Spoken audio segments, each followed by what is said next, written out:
எனினும் மோகம் என்னும் அக்கூட்டில்தான் ஞானமும் வாசம் செய்கின்றது. அது எவ்வாறு?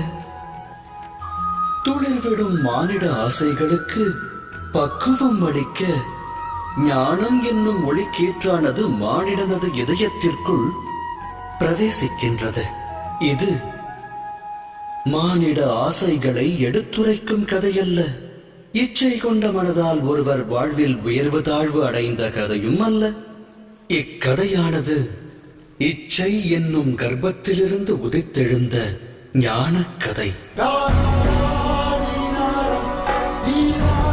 எனது நாமம் வாசுதேவ கிருஷ்ணன். நான் செல்லவிருக்கும் யாத்திரைக்கு தம்மையும் அழைக்கிறேன். இந்த யாத்திரையில் வாழ்வின் மர்மத்தையும் மனித தர்மத்தையும் அறிவீர்கள். சேற்று நிலை உதித்தாலும் செந்தா